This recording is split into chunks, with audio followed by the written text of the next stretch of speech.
இன்னைக்கு நான் பேசக்கூடிய தலைப்பு அம்மை நோய் பற்றி. அம்மை நோய் வருவதற்கு முன்னாடி ஒரு நாளோ அல்லது 2 நாளைக்கு முன்னாடியோ காய்ச்சல் இருக்கும். காய்ச்சல் கம்மியானதும் சூடு தணிஞ்சு அம்மை நோய் வெளிப்பட ஆரம்பிக்கும். அது சின்னம்மை, தட்டம்மை, பெரியம்மை, எந்த மாதிரி அம்மை நோயாக இருந்தாலும் சில பழக்க வழக்கங்களை நம்ம கடைபிடிக்கும் போது நோய் சீக்கிரமாக குணமாகும். மெத்தையில் படுக்கக்கூடாது.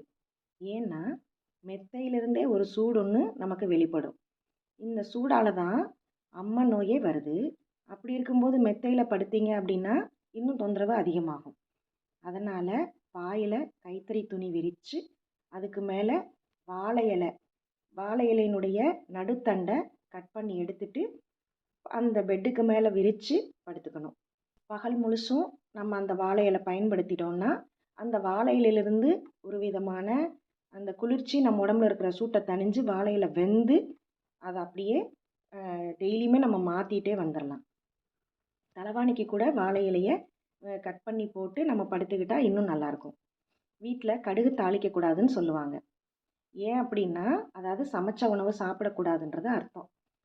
அப்போ நம்ம என்ன தான் சாப்பிட்ணும் அப்படின்னு பார்க்கும்போது எலுமிச்சம்பழம் ஜூஸு, கம்பங்கூழ், ராகிக்கூழ், மோர் சாப்பாடு, தயிர், அரிசி கஞ்சி, பனங்கற்கண்டு, அப்புறம் முக்கியமாக எல்லா விதமான பழங்கள், பச்சை நாடம்பழம் இதெல்லாம் நீங்கள் சாப்பிட்லாம். இதான எல்லாமே உடம்பு சூட்டை தணிக்கிறதுக்காகத்தான் இதை சாப்பிட சொல்கிறோம். இந்த மாதிரியான உணவு முறையும் வாழை இலை படுக்கையும் சூடு தணிக்கிறதுக்காகத்தான். படுக்கையை சுற்றி வேப்பந்தலையை போட்டுக்கலாம். அம்மை நோய் வந்தவங்க தனி ரூமில் தான் இருக்கணும். அந்த ரூமில் ஒவ்வொரு மூலையிலையும் 2 சின்ன வெங்காயத்தை 2ஆக கட் பண்ணி வச்சிடணும். அந்த வெங்காயம் என்ன பண்ணணும்னா அந்த ரூமில் காற்றுல இருக்கக்கூடிய பாக்டீரியா மற்றும் நம்ம உடம்புல இருக்கக்கூடிய பாக்டீரியா உறிஞ்சிக்கும். அப்போது அன்றாடம் இரவு எப்படி வாழை இலை படுக்கையை மாற்றுறோமோ அதே மாதிரி வெங்காயத்தையும் மாற்றிக்கிட்டே இருக்கணும். மேலும் நம்ம எளிமையாக ஜீரணிக்கிற உணவு தான் சாப்பிட்ணும். வீட்டை விட்டு அதாவது அந்த ரூமை விட்டு வெளியே போகாமல் இருக்கணும். அம்மை கொப்பளங்கள் காஞ்சு அப்படியே அதிலிருந்து உதிரும்போது செதிலாக அடுத்தவங்களுக்கு பரவ ஆரம்பிக்கும். வீட்டில் இருக்கக்கூடியவங்க யாருக்கும் எதிர்ப்பாற்றல் இல்லையோ அவங்களுக்கு வர ஆரம்பிக்கும். அதனால் கண்டிப்பாக அவங்கள தனியாக ஒரு ரூமில் இருக்க சொல்லி டெய்லியும் அவங்க போட்டிருக்கிற ட்ரெஸ்ஸை மாற்றிடணும். மேலும் குளிக்கக்கூடாது. வாடின பின்னாடி தான் வெறுமனே தண்ணி ஊற்றணும், சோப்பு போடக்கூடாது. அவங்களோட துணியை தனியாக தான் வாஷிங் மிஷினில் போட்டு துவைக்கணும். டெட்டால் போட்டு நல்லா வாஷ் பண்ணி வெயிலில் காய போட்டு எடுத்து பயன்படுத்திக்கலாங்க. காட்டன் ட்ரெஸ் போடுறது தான் ரொம்ப நல்லது.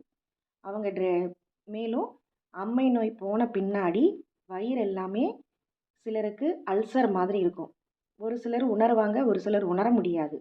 அதனால் 10-15 நாளைக்கு காரம் இல்லாத, புளி இல்லாத, ஈஸியாக ஜீரணிக்கக்கூடிய உணவு தான் சாப்பிட்ணும்.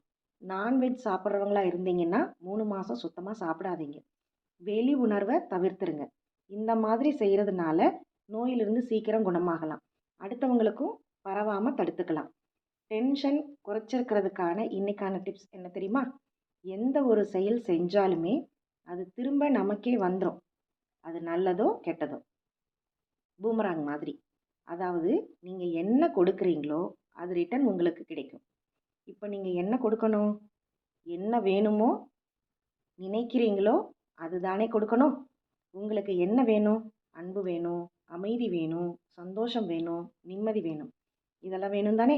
அப்போ நிம்மதி, சந்தோஷம், அமைதி இதை அடுத்தவங்களுக்கு கொடுங்க. அவ்வளோதான், சிம்பிள். நோயற்ற வாழ்வே குறைவற்ற செல்வம் என்ற பழமொழிக்கேற்ப அனைவரும் நீண்ட ஆயுள் ஆரோக்கியத்துடன் இருப்பதற்காக இறைவனை பிரார்த்திக்கிறேன். உங்களிடமிருந்து விடைபெறுவது உங்கள் மீனாட்சி.